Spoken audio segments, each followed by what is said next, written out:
Good afternoon, everyone. My name is Sam, and I am the Levy Family Curator of Sheet Music and Popular Culture at the Sheridan Libraries. Thanks so much for joining us today. I'm joined by my fantastic colleague, Michelle Fitzgerald here, and today we're going to be talking about a joint installation at the Evergreen Museum and Library. If you have any questions or comments along the way, please don't hesitate to drop those into the chat, and we'll do our best to get to as many as possible at the end. But Michelle, over to you. All right.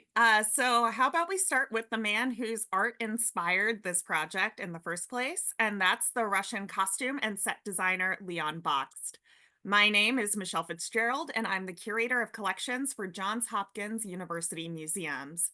One of the university's museums, Evergreen, is home to an impressive collection of Bakst's works, and how these works came to be is quite a story that we were eager to share.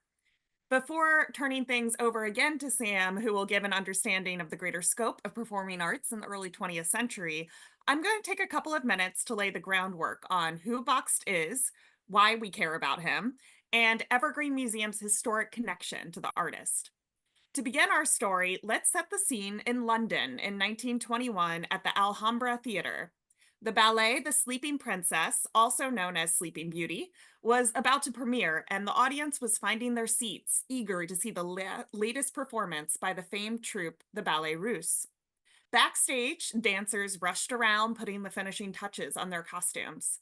One dancer recounted, quote, "There was so little room backstage that the wings could not contain the crowd of dancers to go in the opening scene, and a number of us overflowed up a dirty stone staircase.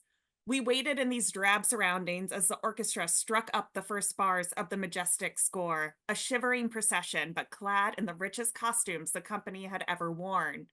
Then our cue came, and we suddenly found ourselves on a stage blazing with lights amid the splendors of the white and gold decor. One could hear the audience gasp." End quote. The 1921 performance of The Sleeping Princess would be Bach's last designs that he completed for the Ballet Russe. While the expense of the show would cost the troupe's art director dearly, the show's design legacy lived for years after the curtain closed, with future theater designers and historians crediting the show with inspiring their own career paths. Not to be confused with its successor companies, the Ballet Russe de Monte Carlo started in 1932 and the original Ballet Russe, founded in 1939. The Ballet Russe company that we are referring to in this talk was founded in 1909 by Sergei Diaghilev and was a significant contributor to contemporary art movements like European avant-garde. The troupe was known to create sensational, colorful, and often experimental performances that reinvigorated an interest in dance among Western European and American audiences. They were a cutting edge participant in changing perceptions of masculinity and femininity within the performing arts, helping to guide Europe from restrained Victoriana to the roaring 20s. While the makeup of each show frequently changed cast and designers due to constant internal drama between the temperamental Diaghilev and his troupe, Bakst was one of its earliest members and led the design concepts for many of the shows. Born Lev Samoyevich Rosenberg in 1866 to a middle-class Jewish family in present-day Belarus, Bakst was the eldest of four children. His parents divorced when he was still young, and Bakst was largely left on his own to support his younger two sisters and brother in St. Petersburg. With the help of his siblings, Bakst decorated and sold matchboxes and began to complete illustrations for religious publishers, conforming his style to the demands of the market. At 17, Rosenberg, who had now adopted the name of his paternal grandfather, Bakst, entered the St. Petersburg Academy of Fine Arts. However, his time being formally trained in art was relatively limited. Only 18 months after entering the academy, he entered a painting in an exhibition of the Madonna weeping over Christ.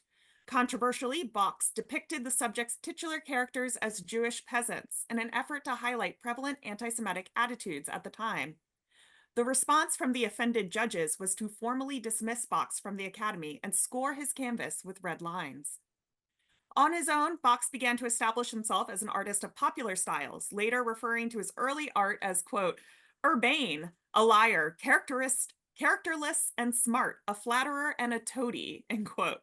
While Bakst may not have liked it, it garnered him enough success to grant him commissions from the court of a Grand Duke and other wealthy patrons of Imperial Russia. Meanwhile, his growing reputation also attracted the attention of other artists around him in St. Petersburg, such as designer Alexander Benoit and the future founder of the Ballets Russes, Sergei Diaghilev. Together, they formed an informal circle of friends that they charmingly named the Nevsky Pickwickians. It was in this city and through this community that Bakst was first exposed to ballet. In the second half of the 19th century, Europe was beginning to assign a lowbrow reputation to ballet, considering it formulaic and lacking in emotional depth. Charles Dickens wrote in 1864, quote, "Ballet is dead and gone," end quote. However, in Russia, the art form still had some following. St. Petersburg was the home of the Imperial Russian Ballet and a number of state-supported theaters, with the dancers and artistic directors being considered as imperial servants. However, because of this, the productions were driven by the preferences of the imperial family, resulting in an inflexible curriculum of style among students of ballet in St. Petersburg. Nevertheless, Bach's friends were fond of ballet, and when Tchaikovsky's Sleeping Beauty premiered in 1890, they eagerly brought Bakst with them. Bakst later recalled, quote, "Unforgettable matinee. I lived in a magic dream for 3 hours, intoxicated with fairies and princesses, splendid palaces flowing with gold, and the enchantment of an old tale. My whole being was as if swayed in cadence to the rhythms, the radiant flow of refreshing and beautiful melodies. That evening, I believe, my vocation was determined," end quote. Bakst recounted that around this point in his career, he began to change his style, no longer restraining himself in his use of color and drawing, stating that his former customers would gossip that some demon of frivolity had come over him. Bakst's art at this point, and for the rest of his career, became focused on a characteristically bold use of color, textured fabrics that highlight or give impression of movement, and strong influences from the folk art of several cultures, most predominantly Russia. As one of Bach's contemporaries once said, quote, "There are no costumes more genuine, more whimsical, more powerful, more sumptuous, more mannered, more delicate, more savage than the costumes of Léon Bakst." Let's take a moment to process what exactly that means. Looking at this design for the Sleeping Princess's wicked fairy, she is immediately readable as a villain. Though meant as a costume design, the model's long, grotesque fingers add an unearthly quality to the image, and the drape of the fabrics on the model hint at how they would move with the dancer. Even with black as the predominant color used in this costume, he contrasts it with a vibrant yet muddy orange and silver and gold highlights. Silver and gold thread were highly utilized in Bach's works, represented on paper with silver and gold paint. And when we take a moment to imagine how stage lights would reflect off of these threads, we can imagine how the dancer in this costume would appear unearthly, potentially even unsettling. Significantly, the costume doesn't stand alone. Even on paper, it is heavily reliant on the movement of the wearer, suggesting that the dancer is just as key to the design of this character as the costume. As Bakst began to grow into his personal style, his artistic friends similarly began to formalize themselves into a group now referred to as the World of Art movement, and began an associated magazine on art by the same title. The magazine and its greater circle of enthusiasts captured similar beliefs to the English Pre-Raphaelites, promoting pre-industrialized art and, in particular in this case, Russian folk art. Though the magazine itself did not have a lot of circulation outside of Russia, the influence of its publication and magazine passed through Europe with the founding of the Ballets Russes in 1909. When Diaghilev brought the troupe to Paris with Bakst as his designer, the audiences of the Paris Opera were accustomed to what had become a stagnant run of relatively formulaic performance seasons.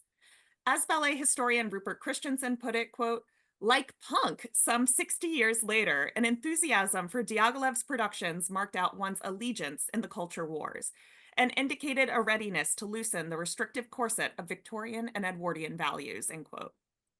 The Ballets Russes quickly became an inspiration for outfits at fancy dress balls, and fashion designers like Paul Poiret picked up on the vibrant contrasts of Bakst's designs and incorporated them into their own designs. After only a few years, Paris became Bakst's permanent home. In 1912, Bakst was exiled from Russia because of his Jewish faith with only 24 hours notice. That was then extended to 2 weeks notice on the personal intervention of the Minister of Foreign Affairs. While in 1914, Bakst was elected as a member of the St. Petersburg Academy, giving him the right to return to Russia, the start of World War I prevented him from doing so, ultimately resulting in him never returning. The exile from the homeland that had first inspired his art had a great personal impact on him.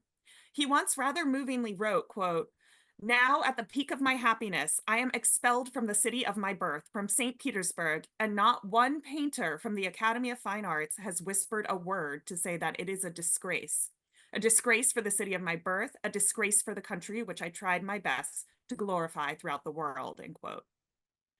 Bakst spent the peak of his career living in Paris, but it is important to note that his exile from Russia was not the only anti-Semitism he faced in his career, with some collaborating artists refusing to work with him, citing coded reasons, critiquing Bakst's physical features, and characterizing his personality based around stereotypes. Alongside this hostility, though, was another group of artists and audience viewers who had other emotionally charged responses to Bakst and his vibrant, clashing work. Because, alongside Diaghilev as artistic director, Bakst and his colleagues were about to change the face of ballet in Europe. Recalling our previous images of ballets as having a sense of grace and romanticism to them, the Ballets Russes were avant-garde, sensual, exotic, colorful, and extremely experimental. Famously, the 1913 premiere of The Rite of Spring incited what is now remembered as a riot, with some audience members reacting to the discordant music, revealing costumes, and dancing that completely threw out the classic elegance of forms associated with ballet. It should be noted that to Diaghilev, stirring up controversy was part of the business model, and his artists were encouraged on particular shows to embrace cutting-edge qualities. Even with The Rite of Spring, one witness recalled, quote, "At the end, the monde and demi-monde went at it until a frenetic applause triumphed, so that the composer and lead dancer had to come on stage and take repeated bows," end quote. One of the most important and perhaps influential parts of this company was their foundational concept of art requiring unity among collaborators. While in the past, the director and performer may have taken leading roles in any performance, the Ballets Russes introduced the choreographer, the designer, and the composer as key members of a production as well. While backstage, these artists may have feuded extensively, the consciousness of their works being contributions to a larger overall piece of art still had a remarkable impact. Bringing this unity within a troupe to the stage meant that art bled into every possible detail of a production, with nothing overlooked or put in just for convention's sake. Breaking down what this means in a little bit more detail, let's look at how this manifests in Bakst's designs for the Ballets Russes. Here we have a backdrop designed in 1914 by Bakst for an early incarnation of the Sleeping Princess. Rather than a simple painted backdrop, Bakst favored backgrounds with lush textures and colors. Typically, he favored a contrast between the set and costumes to put the two design elements in conversation with each other. We saw some designs earlier for the Sleeping Princess, which have pretty vibrant colors. So for the set, Bakst went with more muted tones. Other productions would have the opposite or sometimes even clashing colors between the two to reinforce emotions happening within the ballet. Bakst once wrote, quote, "I have often noticed that in each color of the prism there exists a gradation, which sometimes expresses frankness and chastity, sometimes sensuality and even bestiality, sometimes pride, sometimes despair." With that quote in mind, it should be little surprise that when we move on towards a body comic ballet, the costume colors are bold and playful when compared to the more muted tones of a nostalgic fairy tale that we saw in the last slide. This costume, a realized rendition of which survives today at the Victoria and Albert Museum, utilizes silver paint in its sketch, silver threads in its realized form, to further draw out really loud colors like this yellow and red. Nothing is subtle. By contrast, and jumping outside of the Ballets Russes for a moment, Bakst's designs for Anna Pavlova's signature swan costume from Swan Lake utilizes the absence of color to bring forward a distinct feeling of texture, to create the feeling and delicacy of feathers that you would find on a swan, with a central, bold blue jewel that adds the romance we associate with Swan Lake. Dancers of the Ballets Russes recall Bakst, Diaghilev, and Stravinsky sitting together in a row watching rehearsals for The Sleeping Princess, noting that, quote, "When Bakst had taken his seat, he would rest his head on his chin and gaze at the proceedings with a cold and critical gaze which missed nothing." The 1920 production of Sleeping Princess in London would be Bakst's last collaboration with the Ballets Russes due to a deteriorating working relationship with Diaghilev. However, when Bakst went out, he went out with a bang, as reviews of The Sleeping Princess stated, quote, "The major splendor was Bakst's. All the colors of all jewels, of all sunsets, of all flames are in these stage pictures. Only babes in the star Cyrus can have christenings like last night's princess. Done with the Ballets Russes, Bakst began looking for work through other mediums in the art world. In 1915, Alice Warder Garrett commissioned a portrait of herself from Bakst and began a close professional relationship and friendship with the artist. Garrett, who was married to diplomat John Work Garrett, had wealth and a deep interest in performing and fine art.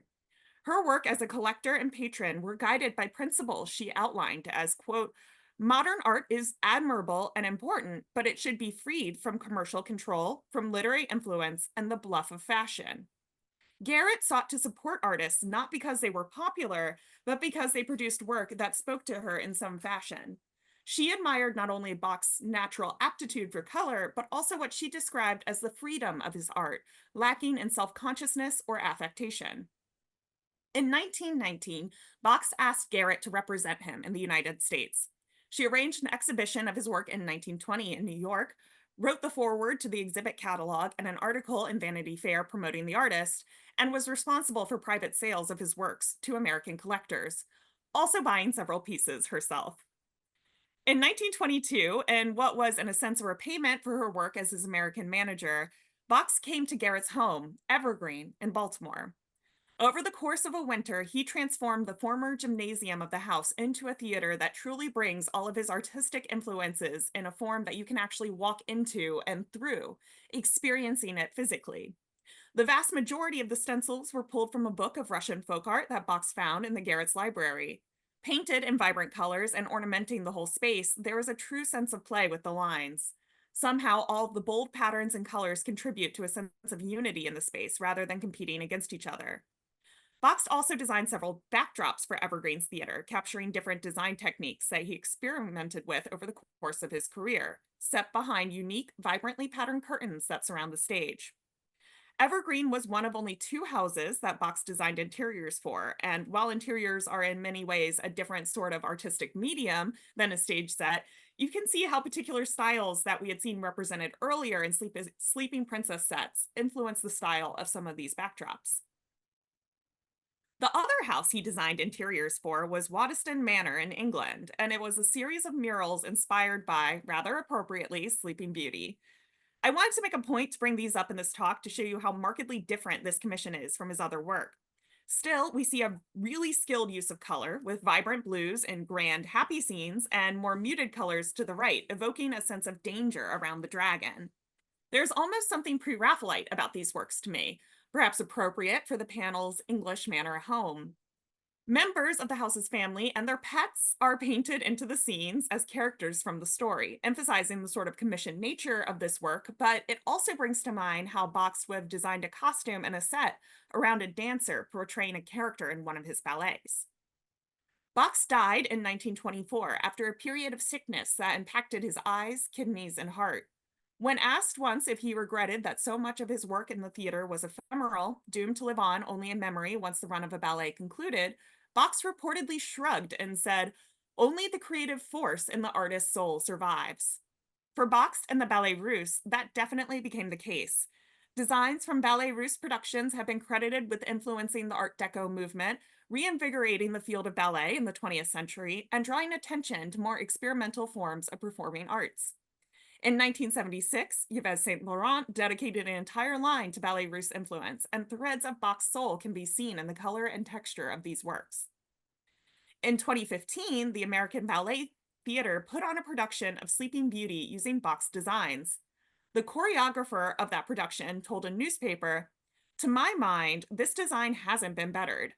And I'm not highlighting this quote just to praise Bakst, but rather to show how much experimental theatrical designs have seeped into our modern consciousness enough that these works have endured easily into the present day. So now that we have this set, now that we've set the stage on the world of early 20th century performing arts, I'm going to go ahead and turn this over to Sam to speak a little bit more on some other influential performance groups and art forms of the theater that were in conversation with larger design trends. Thank you, Michelle. Thank you. So yes, before I dive in, I'd like to give a little bit of context to the work that I do and the collections that I work with. So for those of you not familiar, the main collection that I work with is the Lester Levy sheet music collection. And this is a collection of about 30,000 popular American songs. And it's a fully digitized collection. It has its own dedicated website, and it's one of our most utilized digital collections. It averages about 10,000 people per month that use it. Now, Lester Levy was a Baltimorean, and he spent most of his life collecting sheet music because he saw popular American music as sort of a window into US history. And so you can follow through the collection. We have songs about, famous celebrities and famous events in US history, famous social movements, and even famous elections as well. So with all of these sort of different facets of the Levy collection, it makes it really fun and easy sometimes to make connections to different things. And I think connections is probably going to be my word of the day. You're going to hear me use it a lot.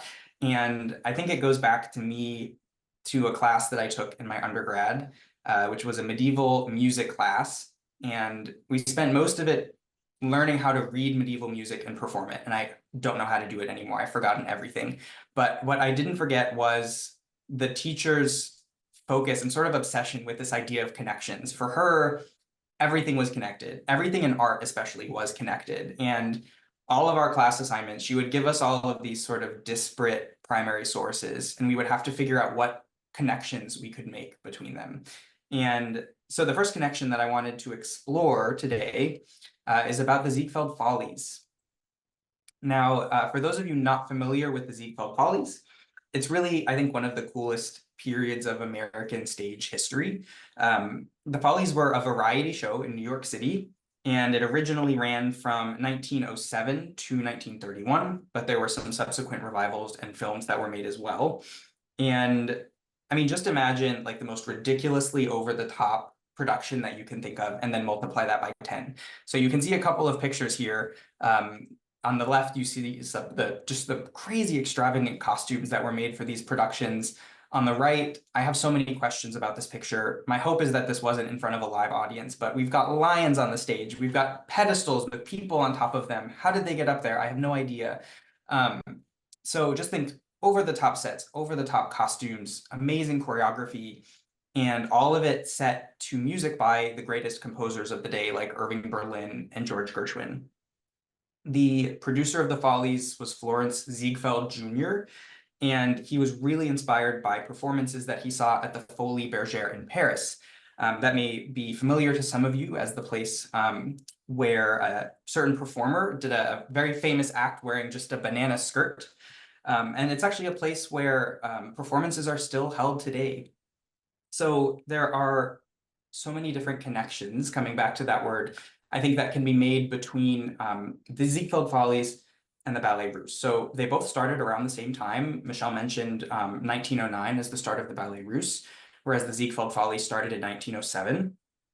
They both sort of came out of Parisian stage traditions, and they both focused on kind of bringing together the absolute best in costume and choreography and set design and music.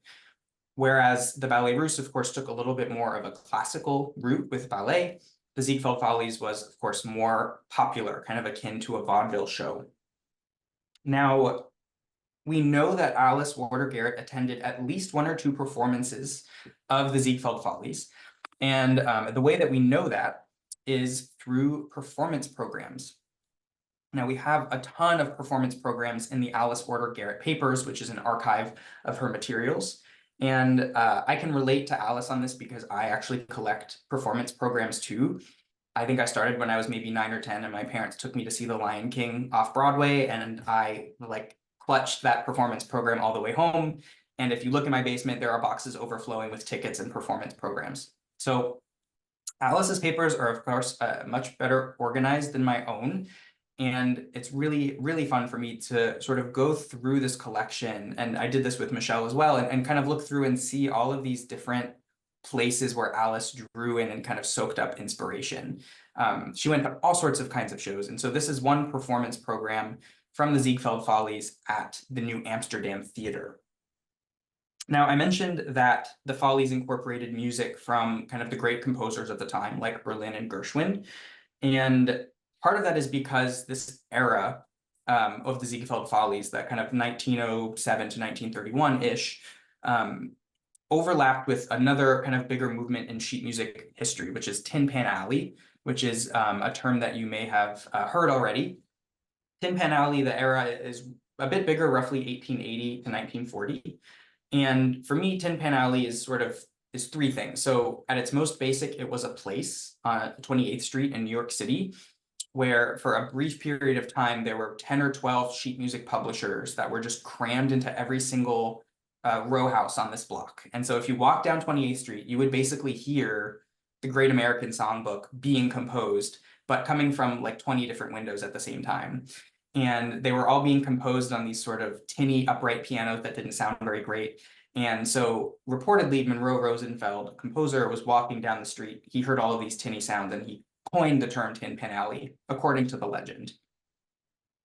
On another level, Tin Pan Alley was a migration.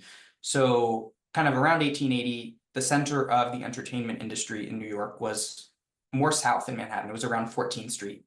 And as New York City grew, as transportation networks continued to bring people uptown, you can kind of see how Tin Pan Alley, how the entertainment industry followed it northward past 28th Street and eventually sort of solidifying itself in Times Square, where it is now.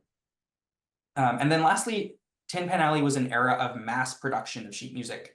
Now, before things like the radio and the phonograph made it easy for people to listen to music in their home, if people wanted to experience music in their home, they had to make it themselves generally. And this was a time when pianos were becoming more affordable and more, especially middle-class families could afford to have a piano. It was often expected of younger women to learn to play the piano. And so sheet music was just a massive industry at this time. And so all of these sheet music publishers would kind of compete with each other to sell sheet music to the wider audience. And so you could go see a performance of the Ziegfeld Follies, and then you could go buy the sheet music and make it yourself at home. So let's look at a couple of these covers. And what you'll notice is that kind of the extravagance of the sets that you saw in the earlier pictures, I think is captured really well in some of these covers. So this is the song "A Pretty Girl is Like a Melody." Some of you might know this song already. If you don't, I won't sing it for you, but feel free to look it up afterwards. This is like one of Irving Berlin's greatest hits, though. So this song was first published actually in 1919 by Irving Berlin. And you can see at the bottom here, this was published by Irving Berlin Incorporated. He was one of the few composers that was had a big enough network and influence that he could run his own publishing company. Now, this particular cover is actually from later. It's from 1936, from a film production about Florence Ziegfeld. So again, this points to another connection of the sheet music industry and stage and film now. Because as I mentioned, as these sort of other methods of entertainment like phonograph, like the radio, like cinema started to take over, it was around the Great Depression as well. It was around Prohibition. So a lot of these smaller sheet music publishers started to fold, but bigger ones like Irving Berlin were able to survive by starting to print music from the film industry as well. I just love this cover though. I mean, you can see the costume is fantastic. You can see so much motion in this picture. Another similar cover. This is from 1921. This is called The Legend of the Golden Tree. And I think this is one of my favorite covers from the Ziegfeld Follies. I think it's just such a clear work of art. And you'll see that we have a photo of Lester Levy kind of admiring sheet music in his study. And he's got all of this framed sheet music up on his walls. And it was very common for folks to take this music and frame it and put it on the wall as visual art as well. But you can see here what this artist was able to accomplish with a very limited color palette of really just orange and green. And I love this sort of parrot on the cover as well. My hope is that the production of 1921 had parrots flying around all over the place, and I wouldn't be surprised if that was the case. I'll point out two other things on this cover. One is on the upper right, you can see a little sticker there, much more modern, indicating the price that Lester Levy might have bought this song for. And then if you look kind of in the center, kind of right next to where this person's knees are, you'll see what looks to me to be a stamp, either a stamp or a signature of the person that probably owned the sheet music. And when I go through these collections, I find so much music that has the name of the person written inside of it, which for me is always just a nice reminder that these are songs, they're works of art, but at their core, they are deeply personal objects as well. Another cover I really love This one's got an even more limited color palette than the one that we just saw. This is The Syncopated Vamp by Irving Berlin from the Follies of 1920. And I mean, I just love what this artist has done. There's so much movement that's captured here, and you can see this sort of flowing scarf that is curving back behind this other section here where you can see a list of songs. So it was very common for them to sort of print one title page for the whole production. They would have a list like this of all of the other songs you could purchase, and the cost here 60 cents each. And then the specific song that you're looking at is the title at the very top, in this case, The Syncopated Vamp. Looking at this one here, Mon Homme, My Man. Again, very limited color palette, all in yellow, and this performer is kind of disappearing into the background, holding another bird, I'll point out. Would love to have gone back and see this performance. This one is interesting because you've got a photo now. This is a photo of Fanny Brice. You may be familiar with that name if you've seen the play or the film Funny Girl with Barbra Streisand. She is kind of starring as Fanny Brice in that production.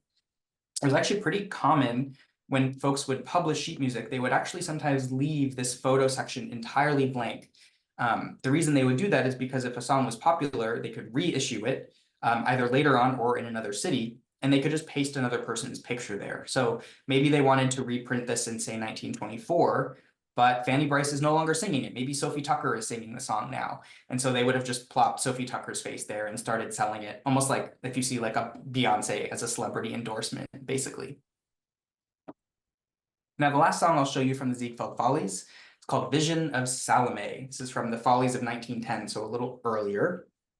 1910 was actually when Fanny Brice made her debut in the Follies. She was eventually one of the biggest performers in the Follies by far. But this song makes another interesting connection, and that is to another collection, not the Levy collection. This is another collection recently digitized, and it's the collection of Middle East-inspired sheet music. This one is a bit smaller, much smaller than the Levy collection. It's only about 600 songs, but these were amassed to explore kind of stereotypes of the Middle East and Asia in American popular music. So there's a lot that's on the covers. All of these covers have been digitized and are available for free on JSTOR, which is a digital platform. And this collection has also been the subject of some student research. We have a program called First Year Fellows, where first-year students do a year-long research fellowship on a particular collection or subject.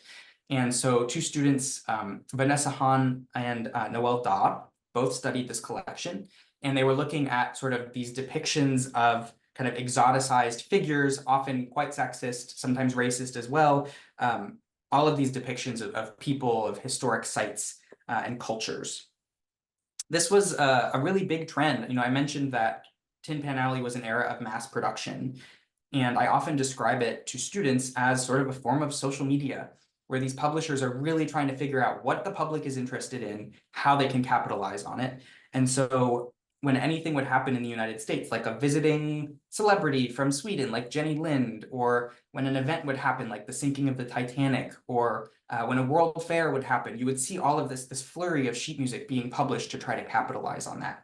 And this kind of era, there was a big focus on producing these kind of exoticized, orientalized images of the Middle East and Asia. And there were some little instances in there that particularly inspired sheet music, like the discovery of King Tut's tomb in 1922 as well. Now, we know that Alice and Bakst were both inspired and influenced by these Oriental designs, and they incorporated some of those into their costumes and sets. So I want to show you a couple of images from these collections as well. So here you see another version of Salome. This is Dance of the Seven Veils, which was made famous by Oscar Wilde and later Richard Strauss's opera of the Salome story. And this one's interesting because you can see, again, we have a very limited color palette, but a very clearly Art Nouveau influence here. And I love kind of looking at different kind of eras of sheet music and how they line up and connect. There's that word again with different artistic movements as well. So one thing from the Alice Warder Garrett papers, again, connected to Salome here, this is not a performance program, but a scrapbook. So Alice kept several scrapbooks, and you can see this is page 50 out of, I think, 100. And we have several of these scrapbooks. And so what Alice would do was kind of cut out these different sections of the program. In this case, she actually cut out an image of the performer, who I assume is performing as Salome, wearing this costume. We also have in the Alice Warder Garrett papers some materials that point to the productions that she did in the Bakst Theatre. So this is a dance labeled as the Oriental Dance. And you can see how detailed she was with kind of putting these productions together. The Bakst Theatre is not a huge space, but yet she was extremely meticulous with all of these sort of lighting cues and seating cues. You can see she's referred here as Mrs. G. Now, the last object I'll show you before I turn things back over to Michelle is yet another performance program, but this one actually features Alice as a performer. And this is one of a few I was able to find that really talk about kind of Alice's performance philosophy. And so if you look inside, I won't make you read all of this, but I'll read you just a very short portion that I think sums up Alice as well. So reading here, quote, Alice Garrett has evolved a unique and charming idea for a recital, and the thing she does is quite different from the usual concert, at which the singer stands by the piano and sings certain groups of songs in various languages. Instead, she gives a lovely series of pictures and music, wearing costumes by such masters as Bakst and Meyer. So now I'm going to hand it over to Michelle, who's going to talk a little bit more about the collaboration and the installation of this exhibition. Yeah, so this all brings us to the present and our theater at Evergreen Museum. Sam and I needed a way to distill all this information we're telling you to our museum's visitors in a way that wasn't overwhelming, but effectively highlighted the significance of this theater and the collections surrounding it. Furthermore, we sought a means to highlight other Hopkins collections outside of just what was available at Evergreen, showing visitors the extent of resources available at the university. Sam utilized the Levy sheet music collection to provide context of a greater world of performing arts that Bakst and Alice Warder Garrett both would have operated within as artist and patron. Before walking into the theater space, visitors are given time to orient themselves in this sort of antechamber, take in the art of the sheet music, see Bakst designs up close, and scan QR codes to get more information about individual pieces, or hear an early 20th century recording of the Sleeping Beauty waltz that they are encouraged to listen to while looking at Bakst set designs that we saw earlier. For both Sam and I, it was important to us that visitors understand that the designs and sheet music were situated among many other works of art. Their original intent can only really be experienced live, with the costume, set, lights, dancers, choreographers, and composers all working together to produce one great work. Diaghilev specifically did not want Ballets Russes productions filmed for this reason, because viewers of the film would be receiving an incomplete experience of the work when they watched it through the lens of a viewing screen. What we have today are shadows of the original conception. Still, they are remarkable shadows. While theater itself is an ephemeral art, it has the capacity to produce legacies in the form of memories, set pieces, music, sheet music, and other sources of inspiration that endure for a long time.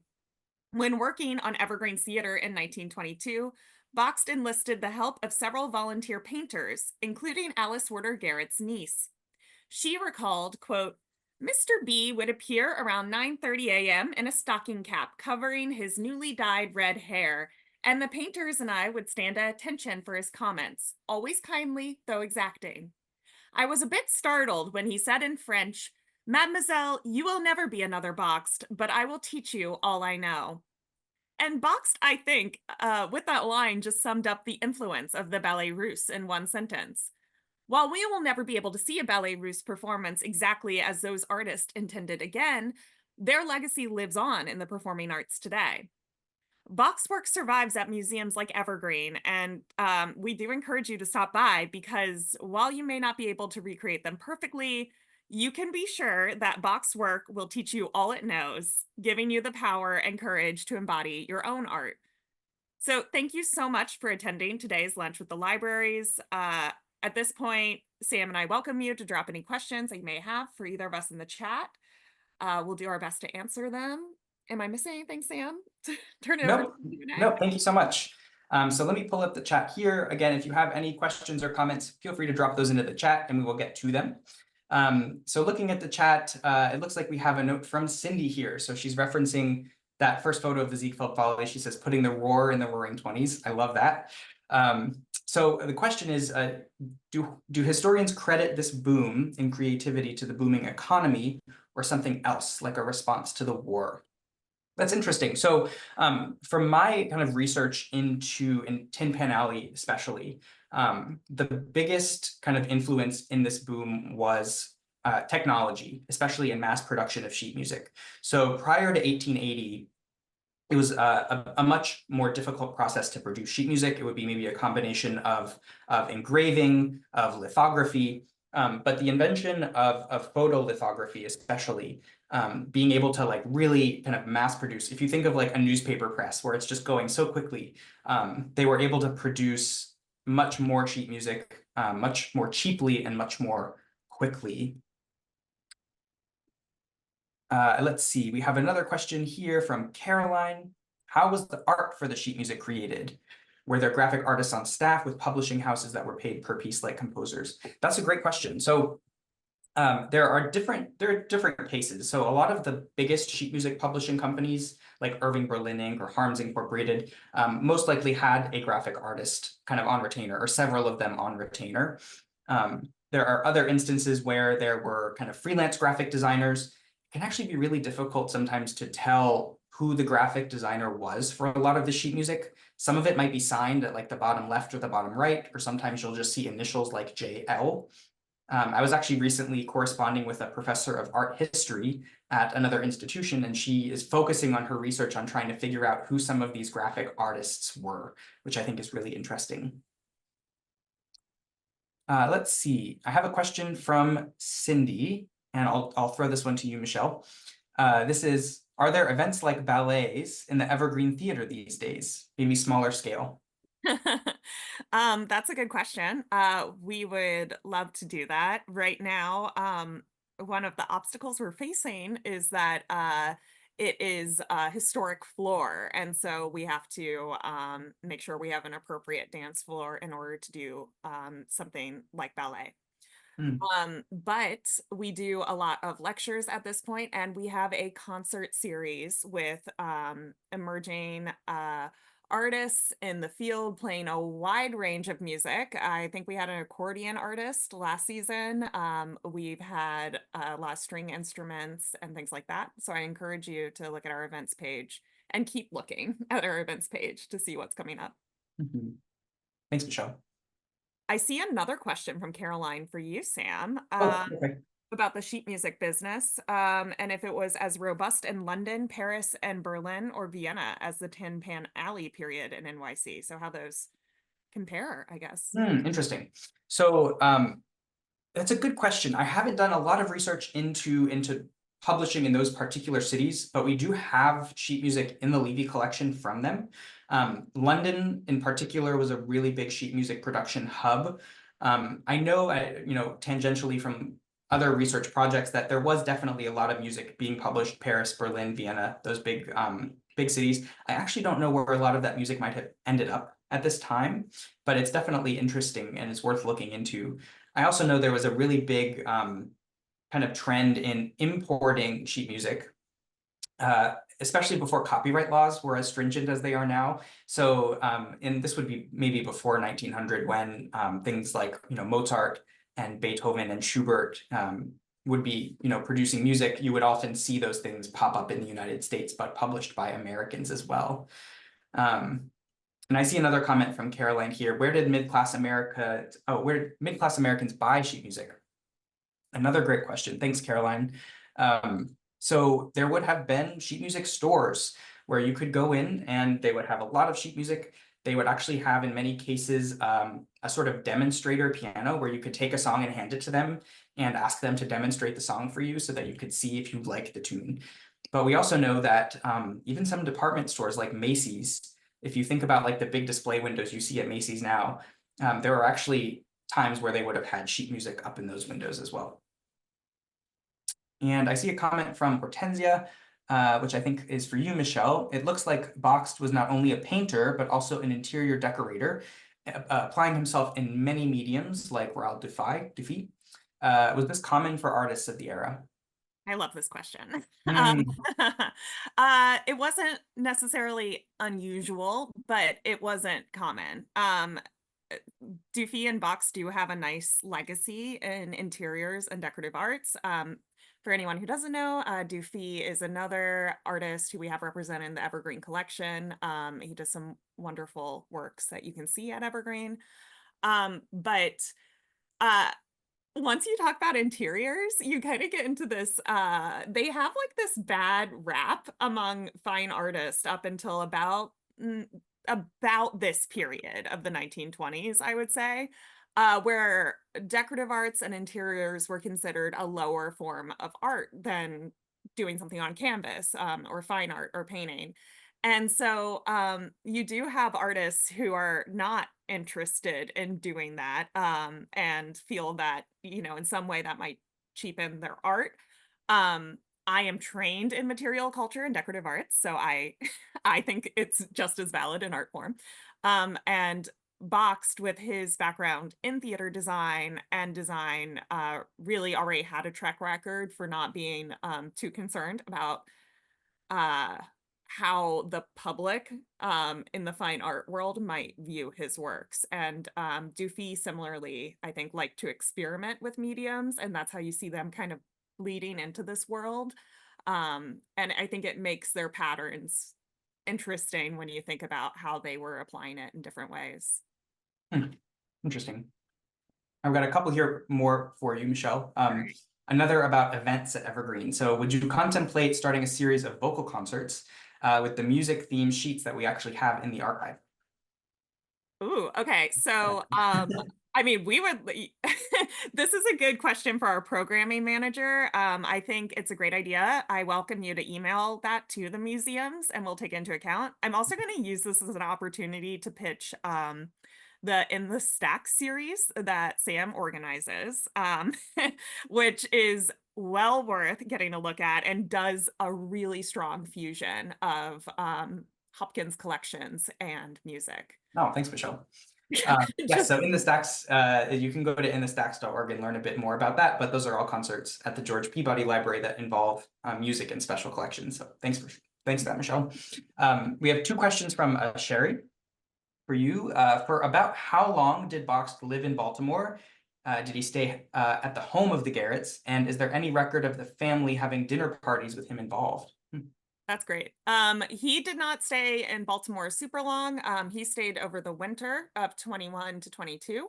That's when he does the theater at Evergreen. He also provides a lot of interior input into the Far East room at Evergreen and the dining room at that time.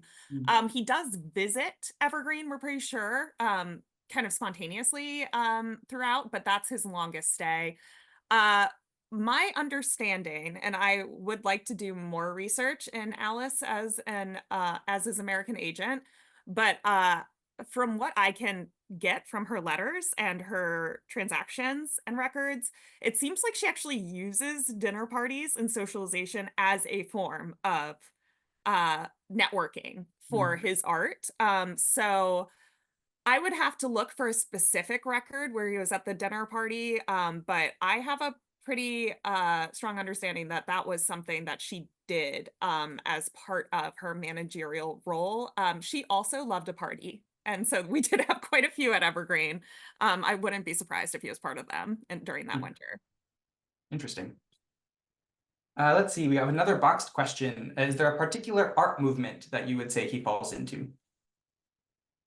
That's a, I would say avant-garde. Hmm. But I've never seen him specifically identified with an art movement in scholarship. That's a really good question. And I think in some ways, the fact that he's not strongly associated with a movement outside of the world of art movement, of course, is kind of telling of his own sort of experimental nature. We saw that those Sleeping Beauty panels are totally different than the patterns he designed, for instance, for the Evergreen Theater. Mhm. So there's a lot of experimentation in his work, and there's a lot of flexibility in his style. Interesting. Yeah, it was fun hearing you talk about the premiere of The Rite of Spring because as a classical musician, my degree was in French horn performance, and it's a notoriously hard horn part. But that performance is like, if I could go back to any performance in the history of performances, I want to be at the premiere of The Rite of Me Spring. too. It said there was something like 100 accounts of it, and like Yeah, some of them, people are so dramatic about it being like, oh my God, there were fights in the audience. It was right. crazy. And then other people were like, I don't know, it was fine. There was, Yeah, and so just the idea of people rioting at classical music, I love. I know, me too. Let's see. We have a question from Richard. It looks like we have a couple minutes left. Yeah, he says, besides like the American ballet performance of Sleeping Beauty you mentioned, are there any other Bakst ballet designs that are still in production? That's a good question. As far as I know, I don't think there have been any recently used for performances. I think that's probably a credit to modern day designers and the work that they're doing with theater production. Part of the American Ballet Theater's design concept for Sleeping Beauty was to go back to 1890s choreography, to bring in the 1920 designs. And so to draw on the nostalgia that Sleeping Beauty in particular can bring up for people and to draw on those historic designs. So that was in a sense, integral to their contemporary design. Interesting. All right, so it looks like that was the last question. So I'll keep an eye out, but otherwise, I just want to thank everyone again. Huge thanks to you, Michelle, for working with me on this project. It's been wonderful working with you. I want to, of course, thank everyone who tuned in today. Thanks to Hopkins at Home for making this possible. And a recording of this will be made available at the Hopkins at Home website, and I believe on the JHU YouTube page as well. And of course, I have to plug the in-person exhibition. If you're interested in coming, please come check out the exhibition. I'll say Michelle also has a fantastic exhibition up right now called Leave No Trace, about sort of cowboys in the American West. But I hope you all have a wonderful weekend, and we look forward to seeing you on the next Lunch with the Libraries and Museums. So thank you.